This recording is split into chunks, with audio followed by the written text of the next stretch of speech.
Tell me, you couldn't find a Washington fan if you tried. Man, you could upturn every rock. You can search the bottom of the ocean. I'm telling you. They're here now. At the top of the tight end position, Jake Turd Ferguson. He has 34 receptions. That's second in the NFL of any player, 34 receptions. And after that, they hold two-man sack races on consecutive Sundays until a champion is crowned.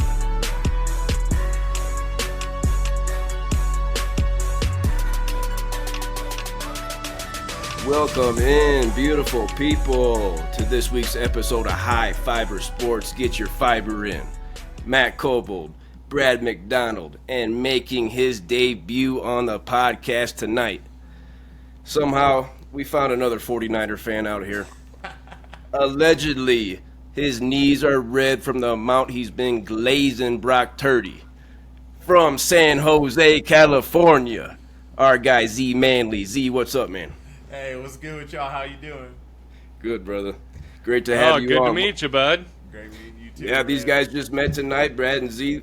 They were at a party together a couple weeks ago, my wedding reception, but didn't bump shoulders. But tonight they're getting a little acquainted.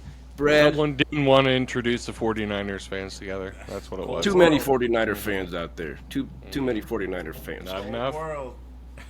But Brad, what's going on with you, man? How you doing? Happy October. I'm celebrating with the Sam Adams Oktoberfest tonight, Boston, Massachusetts.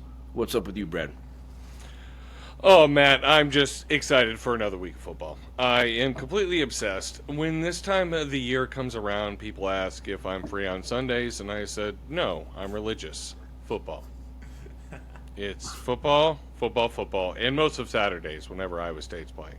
So you can't wreck with my mood right now. I know the Niners lost, whatever, it's fine, it's one loss. A million guys hurt. How many times has happened? We come back at the end of the year, we do fine. I'm not even slightly worried, but my Iowa State Cyclones are just beating ass right now. So you can't hurt my mood, Matt. I'm just living on cloud nine right now, brother. Z, tell us about your 49er fandom. Who else are you a fan of out there? What do you think about the 49ers start to the season, too? Yeah, man. I mean, 3-1. It's hard to argue with just the amount of injuries we've had. Just loving that start. 4-0 would have been amazing, but 4-0 would be a little greedy. I'm not gonna lie. Going into these first 6 games, finding out we didn't have Brock after week 1, finding out Kittle was hurt, Ayuk's back week 6. I mean, both. I'm taking 3-1 all day. 3-1. We are sitting. Yeah. Like my boy Brad said, we're sitting on cloud 9 right now. We got the Rams coming up too, man. Tomorrow night. Big anything game. can happen in a divisional game, man. Rams are looking good, but anything can happen. I'm feeling great about my Niners, man. I'm feeling good. I'm loving the season starting. Hockey's around the corner. Baseball playoffs are going. It's a great time to be a sports fan right now, man. Yeah. I wouldn't be very excited about tomorrow night as a Niners fan, though. Yeah, Purdy, I Jennings, bring the Jennings. Yeah, I'm excited to watch. Pearsall. If I don't believe in the boys, who will? You know what I mean? I'll believe until that final call. Fair enough. Yes, sir. Yeah, we just found out you're a Yankees fan tonight, so shout out to the Yankees for getting a big dub in Game 2 tonight. Hey, man, for my boy, man, you can call me a Yankees fan for this series. The first 2 games, not a big baseball guy, but the first 2 games have been electric, man. Oh, yeah. Baseball postseason steps these. it up a notch, just like almost all of them do, man. It gets electric. These guys take it seriously. When you got 162 games, how are you supposed to, what's the difference between one and the other than the end of the year? Yep. So this is where it gets electric, man. This is where it gets exciting. Just speaking of baseball, check out the almost daily shorts that we put out about the home runs. There was a double dinger for Ohtani last night. Teoscar Hernandez hit a double dinger. Tommy Edman hit one. My goodness, it was raining in L.A. Game 2 going on right now. I see a sweep coming, boys, for the Dodgers. But that's about all the baseball talk we have time for tonight. Let's get into some NFL discussion. Fellas, we're a month in, 4 weeks. That's a solid sample size. You got your preseason predictions, your expectations, what you think's going to happen, and things are swaying back and forth. And damn it, with Week 5, we're already into bye weeks. In Week 5 here. The Falcons, Bears, Packers, and Steelers all going on bye this week. So fantasy-wise, you got Bijan, you got Drake London, Roma Dunze we're going to bring up later. Yep. Josh Jacobs, DK Metcalf. You got to have big replacements for those guys. But Z, in my opinion, the quarterback position is the most important position in all sports. All sports. You don't have a quarterback, you can't win. Tell me about some young guys. Tell me about some young quarterbacks in the NFL right now. That's the Bengals, man. Jake Browning's been putting on a clinic over there without Burrow. But getting into these young quarterbacks, man, I just want to... An abortion clinic? And the fans might be wishing for that right now. But, that's a whole nother thing. Well, I just like Matt said, I just want to get into some of these younger quarterbacks, and we're looking at... I really want to focus on Cam Ward. Cam Ward on this Tennessee team, let's be honest, Tennessee, they didn't look great last year. And what really just gets me going is you end up with the first overall pick, and you think this guy's going to come in and be a world breaker, man. Going to come in and completely turn your franchise around. And just like you're saying, quarterback, the most important position in all sports, but we're not going to sit here and fake it like it's the most important position that doesn't have any effect by any of the positions around it. You can't just have a quarterback and expect them to turn, crap to gold. And I really want to highlight a couple quarterbacks. We go back these last 2 years especially. I feel like there's a couple quarterbacks that have swayed organizations to think that you could just bring somebody on and it's going to completely flip the switch for your team. We go over to the Houston Texans.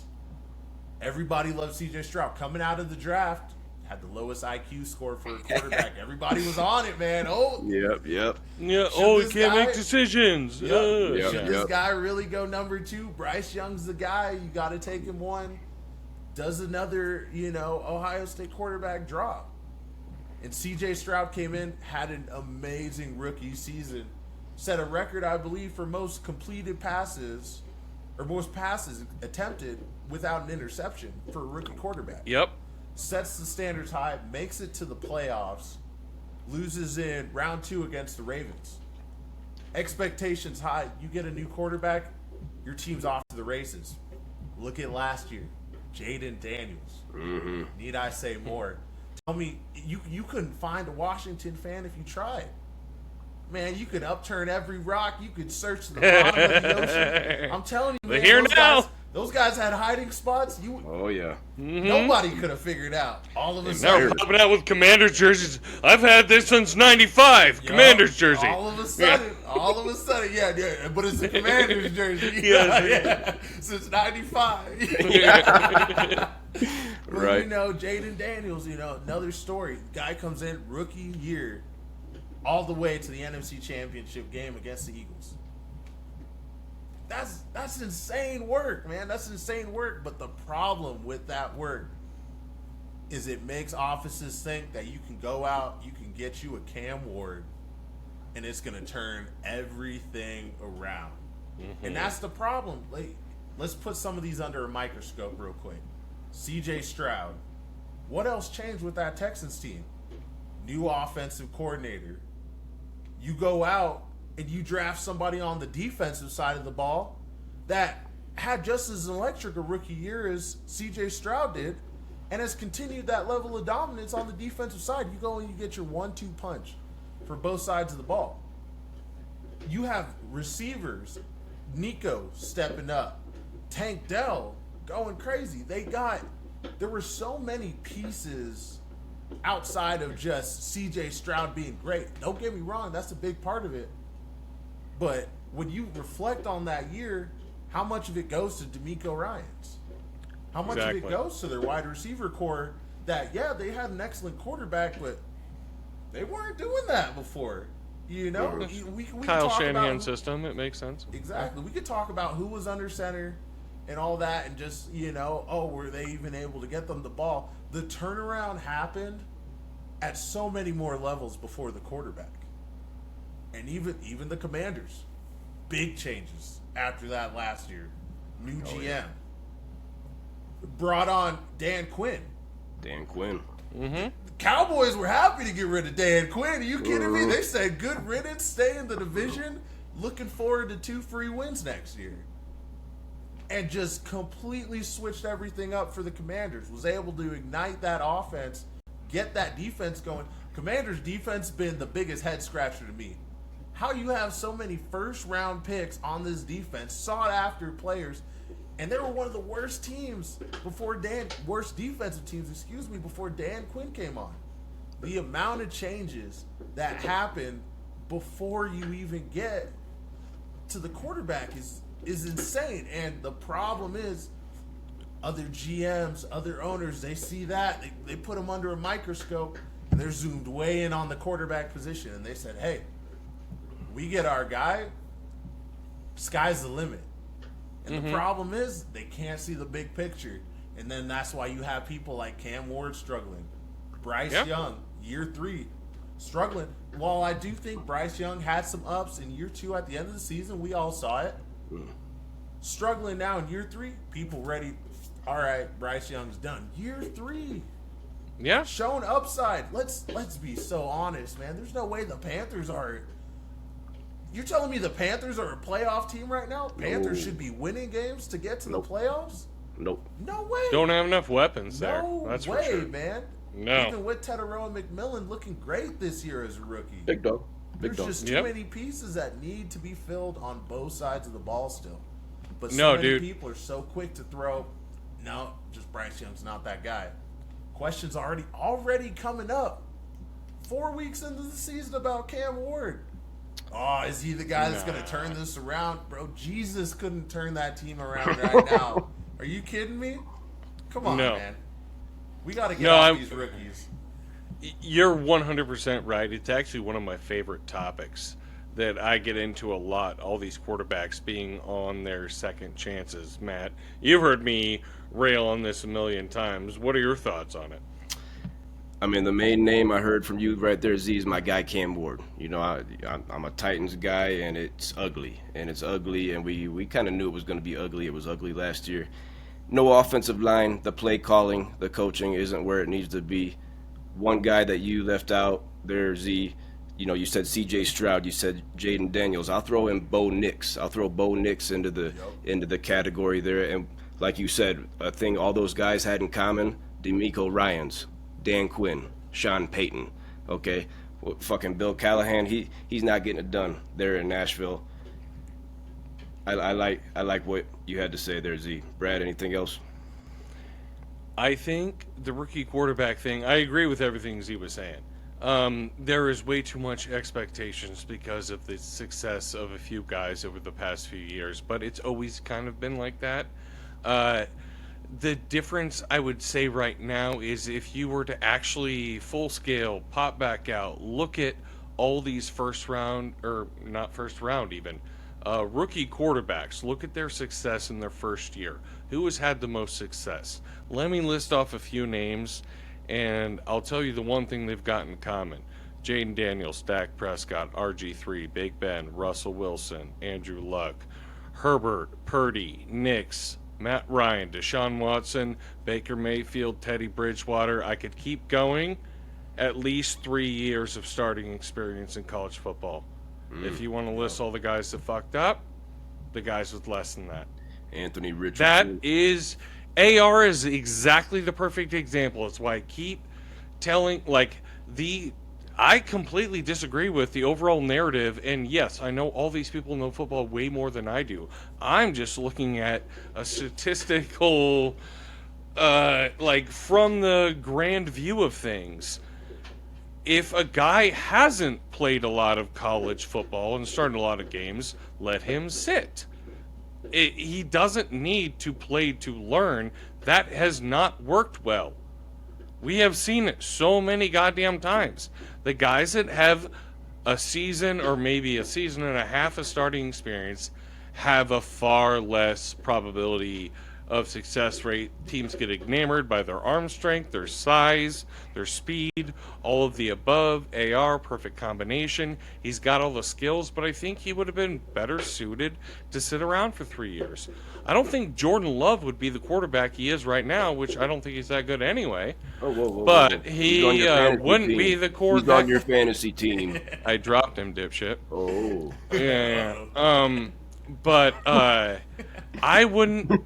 He wouldn't even be at the level he's at right now if he didn't sit around for a little bit. He only started, I think, 1 year at Utah State. And so, smaller school, very minimal, maybe 2, I don't know, don't quote me on that. But a lot of these other guys, very small sample size. So I think that has a lot more to do with how successful they are when they come in than stop looking at the measurables. And if you're going to, make sure you got a guy with 4 years left on his lifespan if you're going to do it. Otherwise, wait. Or wait for the other teams to fuck him up and get him on the second run like most teams. Like, Seattle's done with Darno. Tampa's Baker. done with Baker. Yep. Like, I would have said the Raiders with Geno, but I think he might be... Ouchie. But yeah, that's my thoughts on that. I love this topic. I love the second chances. I love the NFL story of these guys. Like Carson Wentz is on his 74th chance, and so I'm just hoping this one pans out. Not a lot of rookie quarterbacks getting run right now. Cam Ward started every game. Jackson Dart started his first game last week. Quarterback 10 in fantasy behind those legs, rushing touchdown there.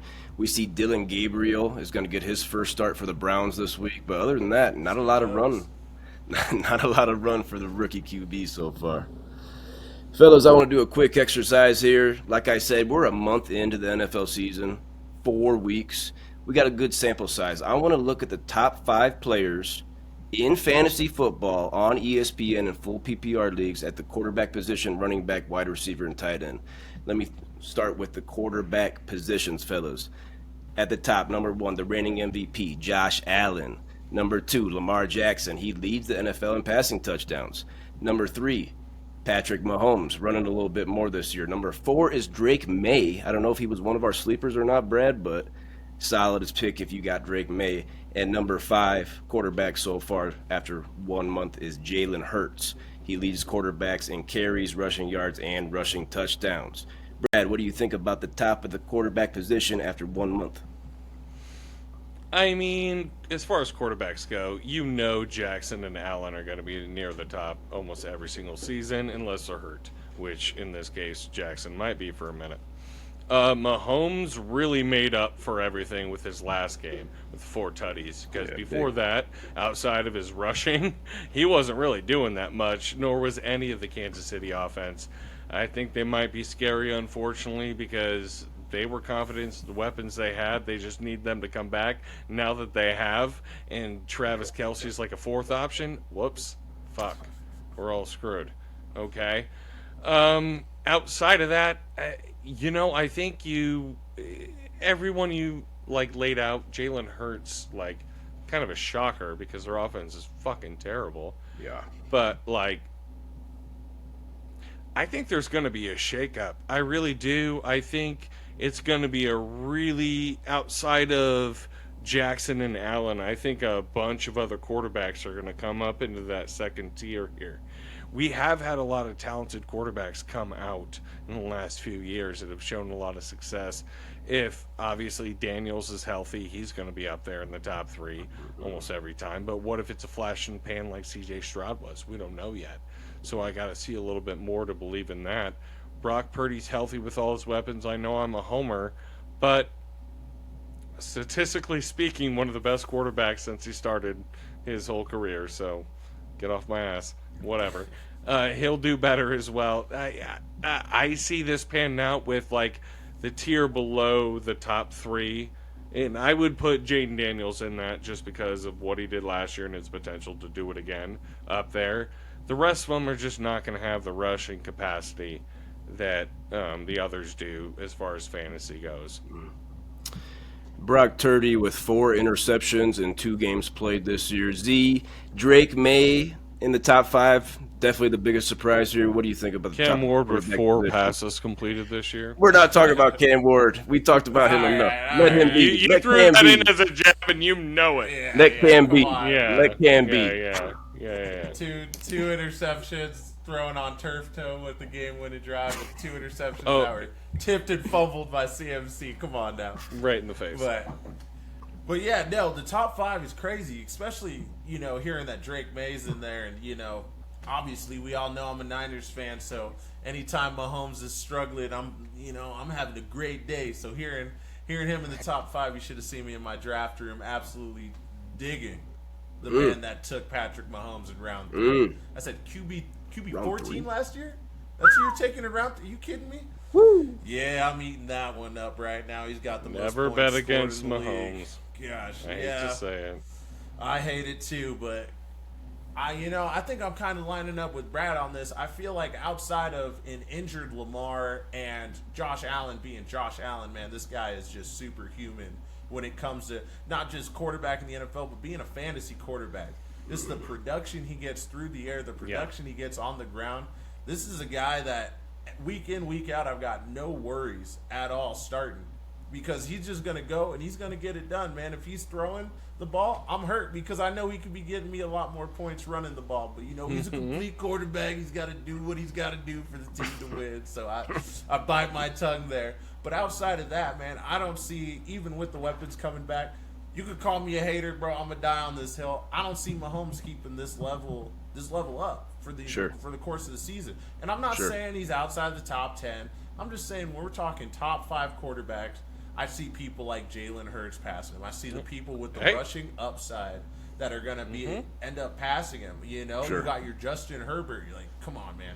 Justin Herbert's been cutting it up. He had one bad week, and we can't write him off just yet. No, not yet. Like 2 tackles out, though. Yes, sir. I feel like that top 5 is going to be a rotating door outside of the top 2. And depending on how bad the injuries are, it might just be outside of the top 1 if Lamar misses an extended period of time.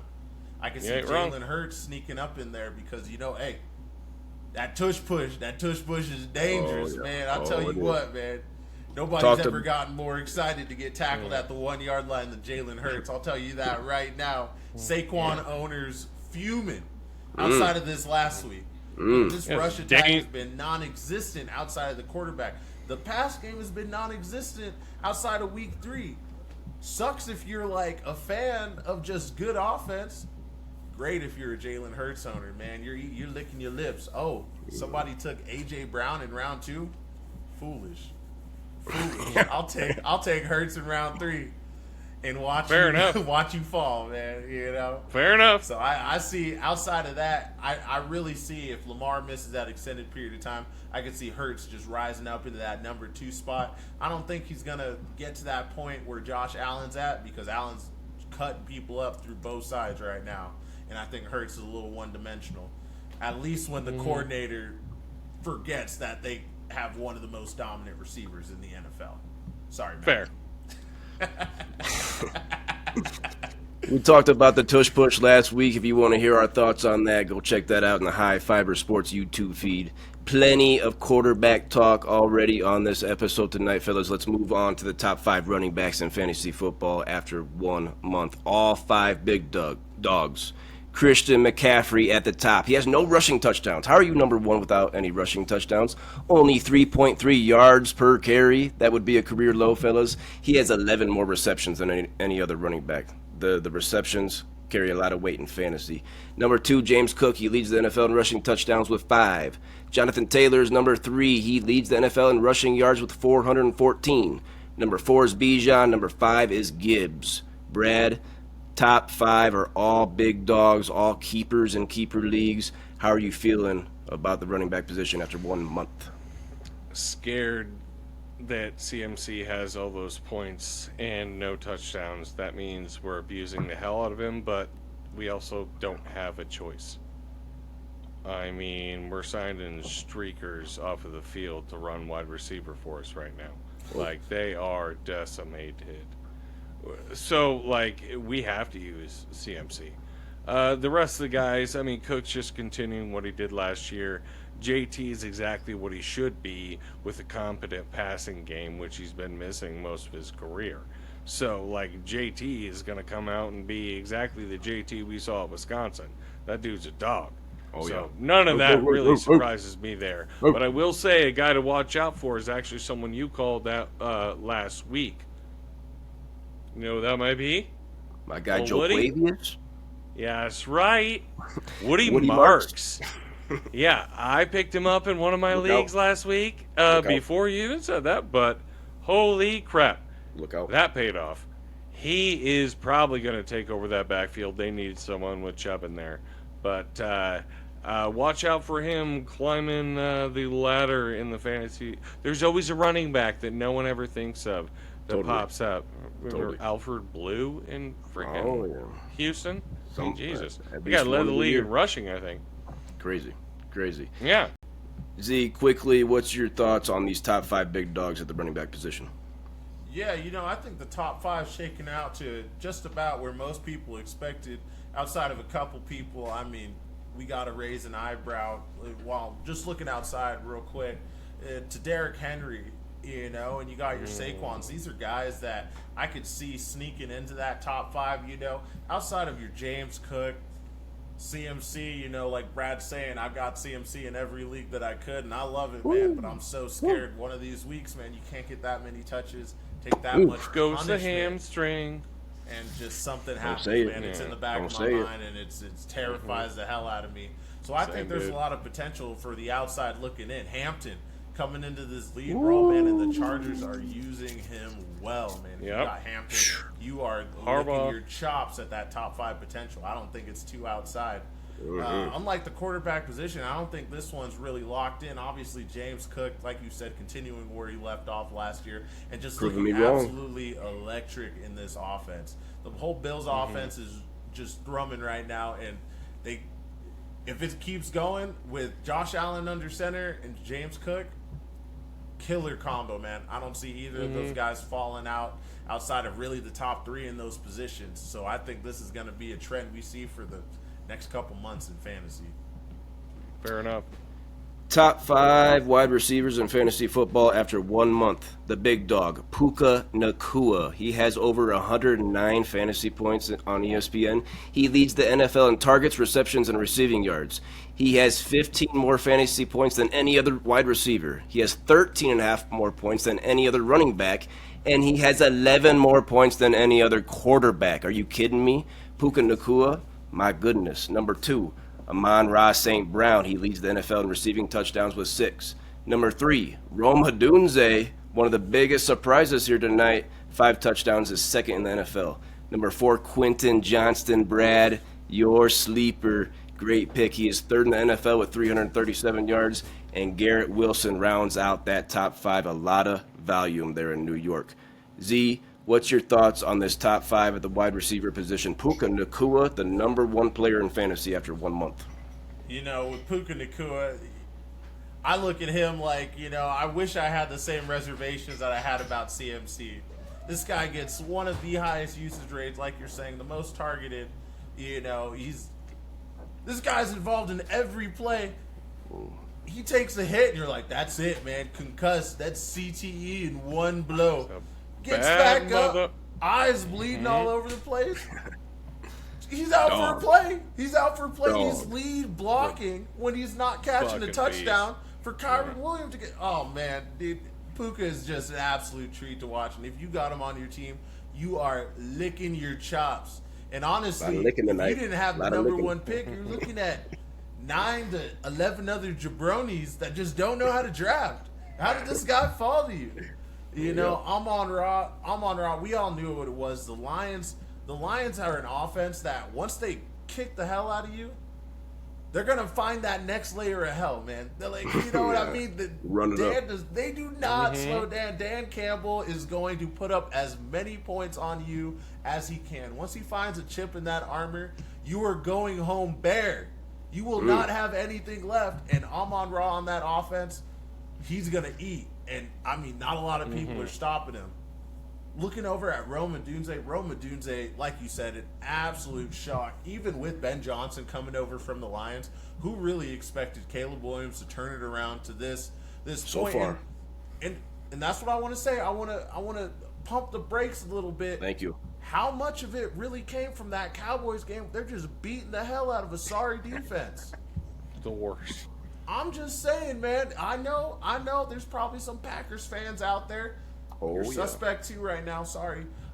They should get 40 points up in a game. They don't need against to that say Cowboys shit. team? They shut the fuck up Oh if you're. my Yeah, God, shut man. up. And lost to the You're a Browns. Packers fan. You get 40 points in an NFL game. Your defense isn't the best. We were talking about this defense as being all time, and all of a sudden the Cowboys got me thinking about it. But just like we talked about in a lot of these other categories, I think the top 5 outside of Puka is really, there's still a lot of big names out there that can come in and swoop into that. A.J. Brown, I give up. I'm done. I don't want to touch it. Fantasy owners. I like, wouldn't. Yeah, I've got him in one league, and I'll never do that again. Yeah, absolutely agree. not. Eagles wide receivers are terrifying. I think there's still people that are going to come up in this next month that are really going to shake things up here in this top 5. But Puka's here to stay, man. And joining that top 5, do not be surprised if the Rams end up with Devontae Adams in there too. Whoa, easy. He has been electric. Wow. And this is interdivision. I don't like these guys. Yeah. I don't want them to You're succeed. going to see him tomorrow night. Okay. You're You're going to see him. telling me, man, I got to sit there and watch our team, our banged up Niners, play against what I think is 2 of the top 5 receivers in the league right now. And, hey, give it a Big month. dog. Give it a month. We can look back on this. And as much as I hate it, I feel like I'm going to be right. Maybe. Z's licking his lips. He's licking his chops a lot tonight. Brad, who are you drooling about at the wide receiver position? St. Brown, I'm not surprised at all. Like, Dad was an old bodybuilder. The man, I saw a piece Mr. on him one Universe. time where he's just had the work ethic of a champ since he was like a little kid. So that doesn't shock me that he's come out and been this thing. And like Z was saying, like, when the line's putting on, he's their finisher at wide receiver. He'll get the job done. He can run some sweeps. He'll run a fly route. He'll run in the middle. He'll take the hits. He'll do whatever the hell you need to get a touchdown. Love me some Amon-Ra. I really do. Puka Nacua, okay, how many years? I don't even know this. I just thought of this while we were talking about it. How many years since Matt Stafford has been in the league has his favorite receiver been the number 1 receiver in the NFL? I'm guessing roughly about half, because Matt Stafford loves one guy and he throws it to him all the goddamn time. But that also means he must be pretty goddamn accurate, because everyone knows you're throwing it to him and he still freaking does it. Because he did that with Calvin Johnson, Cooper Kupp, now Puka Nacua. All these guys have led the leagues in receptions, yards, touchdowns by a mile before. This is not uncommon. It happens all the time. So Odunze, I think his points are a lot to do with most of his touchdowns and receptions, for that matter. I don't know what his yards per reception are, but I have to imagine it's pretty high, because he's gotten a lot of long touchdowns and rushing touchdowns as well. So that one doesn't really surprise me. I think you watch out for my sleeper. Well, one of mine already is killing it. I called Quinton Johnston because first year sucked, second year was okay. So that shows you one thing. He's trying to get better. And with the skill set he had, he doing it. And the other one I called this year, the number 1 Ohio State receiver of all time, Emeka Egbuka. Sorry. Emeka Egbuka is having an insane year with the guys in front of him. If you would have put him on another team, he's a number 1 wide receiver right now. Same thing that happened to him in college. He's getting behind a bunch of other guys because they're goddamn near Hall of Famers.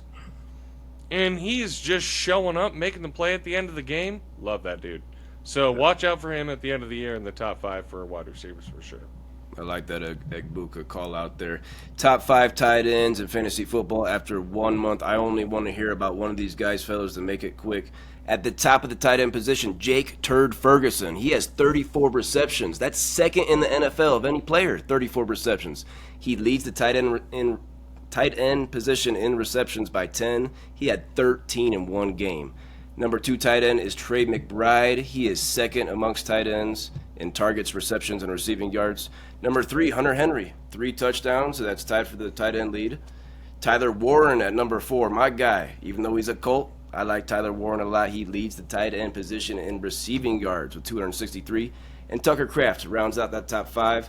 Fellas, Brad, I picked him in our league. He was the last pick in the 13th round. Tucker Kraft, I had him in my flex. I know he's a Packer. You don't like him. I think he's flex worthy. Z, tell me about one of those tight ends here. Gosh, I think the one that I'd lock in on is Trey McBride. Let's just stay in the division because we just put out, I guess, the best fantasy products in the NFC West. Trey McBride, the crazy thing about Trey McBride is he's doing all of this with still minimum touchdown action. Now, he's found the end zone already more so than last year. You know, last year he was doing everything but find the end zone. He's found the end zone already this year, but the fact that he's top 5 and his end zone production, in my opinion, I think is still relatively low. I feel like he's someone to watch out for that could swoop up and take that tight end 1 spot, because the only thing that needs to change, they're using him up and down the field. But I'm telling you, as soon as Kyler figures out he could look over his line, get up on his tippy toes, he's got a big target out there, Trey McBride's going to be a problem. Too damn short, Kyler Murray, and I drafted him in both of my fucking leagues. Brad, tell me about one tight end from this top 5. Yeah, it's probably because you're short too and you fell for him. Kidding, you're really not, just compared to me. No, McBride, actually, I'm a big fan of him. I picked him up, sleeper. I kept him last year, one of my fantasy groups, because you could keep him if he was undrafted, which he was for me. I kept him in the 16th round. Great pick. Target monster. Mm-hmm. I mean, Tyler Warren is the only story here. Calm down, Matt. I know your thoughts. Yeah, Should I walk away? Should I walk away? Yeah. Should I But leave? Tyler Warren is only gonna keep getting better. He was the best tight end I've seen in college football in a hot second, and he can do everything. I think he's gonna climb by the end of the year to the top of the leaderboard as far as fantasy tight ends go. He's a Brock Bowers 2.0. Yeah. He's an absolute stud. He's a wide receiver in a tight end's body. I love him. Not as fast, obviously, but he is an absolute stud. Great hands, can do whatever you want. Give me Tyler Warren all day. The rest of the year, I'm sold on him. Pro Bowl for 10 years straight. This guy is a monster. Rushing touchdowns for Tyler Warren. He's definitely a big dog. You never really wanted rookie tight ends in fantasy until Sam Laporta was the big dog, then Brock Bowers. Right. Now could it be Tyler Warren? My goodness, a rookie at the top 3 years in a row. That's crazy, but I can definitely see it happening. Fellas, we've had a lot of big games this year, a lot of shootouts. On Sunday night, we saw a big one. Packers, Cowboys ended up overtime, 40-40. Brad, give me your thoughts on that game. Stupid. That's stupid. Every other sport can figure out a way. Ties come in sports that score less than 5 points a game. That's the only way a tie is appropriate, because each score has more value. Okay? NFL games can get up to 70 points if you're the Miami Dolphins from 3 years ago going against the Denver Broncos. But, so you can score a bunch of goddamn points. There's no reason for it to end in the tie. The NFL has adapted its rules on the tiebreaker for years. 1974 is where there was a ton of ties before that. Well, ton, I don't know. I haven't looked at statistics. But I got it if you want to hear. I got it right. There's been 320 ties in NFL history, 256 before overtime in 1974, 64 ties since we've had overtime. Wow. Exactly. Thank you, Matt. So 74, they go to sudden death overtime, 15-minute period, tie at the end is a tie. Everyone 15 minutes you go. Then they did a modified, it was first person to score no matter what, field goal, touchdown, it's over. Then they did a modified sudden death. So a TD would still win the game immediately. This was in 2010. And then if it was a field goal, the other team would get a chance. And they only applied this, I believe, at the beginning to regular season games. They eventually adapted it, to postseason games, eventually adapted it to regular season games. And then they kept, the last few years, they really started messing with it a little bit more. Really, in 2017, when it was applied to all games, they modified the length to 10 minutes, so it was even shorter. In my mind, higher odds of a tie at that point in time. And then in 2022, in the postseason, both teams got a possession no matter what. And then in 2025, they've adapted that rule for all games, regular season and postseason.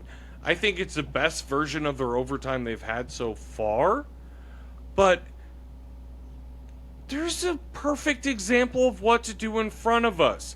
It's college football.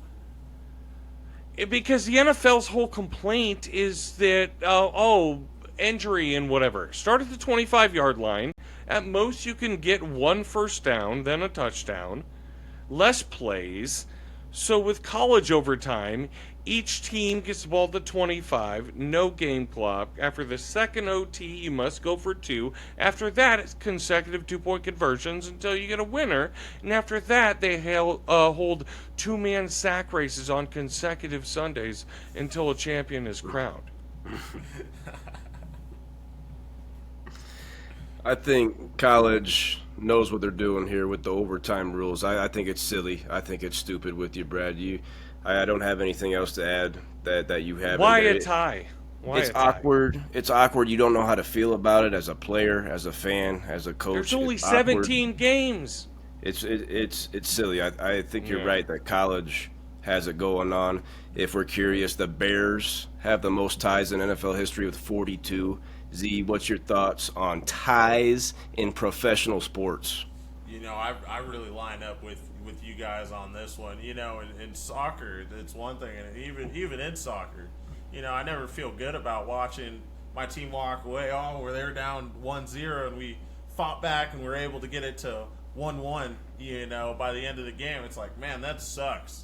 Like, there's no, you get points at the end of the day, but even more so, like you guys are saying, in the NFL, we got 17 weeks. Everything gets so screwed up, man, especially a team like, let's be honest, Cowboys, they probably ain't doing much this season. Cowboys are playing for a draft pick. But it's a team like the Packers, this team, in my opinion, regardless of how the last 2 weeks have gone, their expectations, obviously Super Bowl, man. They signed Micah Parsons, put him on that big contract. At the end of the year, man, this is a tie that can come back to bite them. Like, how are we at this point with we're the top? We're supposed to be this is the National Football League, and divisions under you have it better, man. Like, it doesn't make sense to me. How does something like this happen? And especially getting into sports betting. Do you know how many people it just goes through to a push?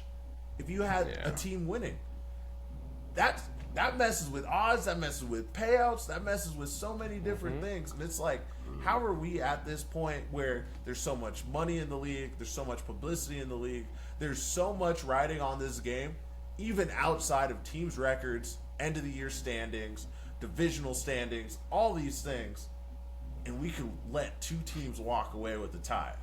Because let's be honest, the Cowboys deserve to win that game. And that's not because I like the Cowboys.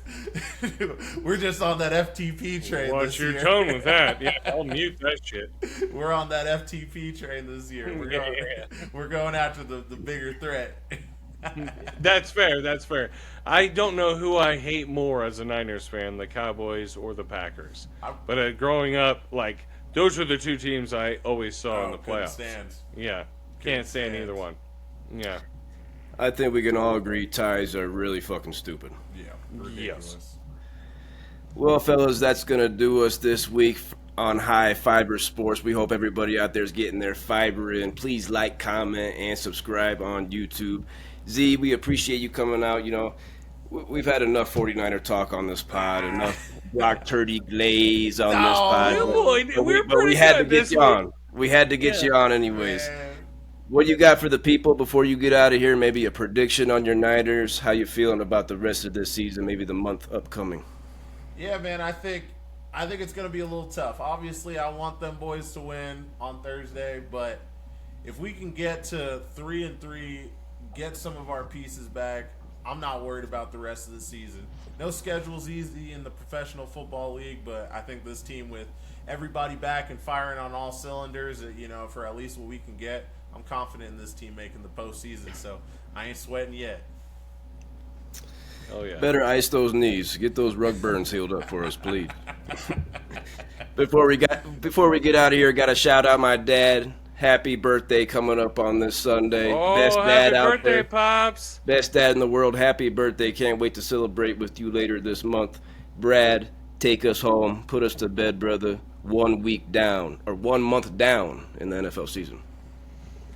Well, it's been a hell of a roller coaster ride so far. Z, loved having you on, especially as a fellow 49er fan, getting to reminisce with our days growing up and our fandom before we started here. Too much. But I'm excited for down the road when the Niners get a little healthy. Right now, I'll watch everyone else and just give everyone a little heads up. You know, if you wax your ass, you don't have as much dingleberries. Bang, bang, bang.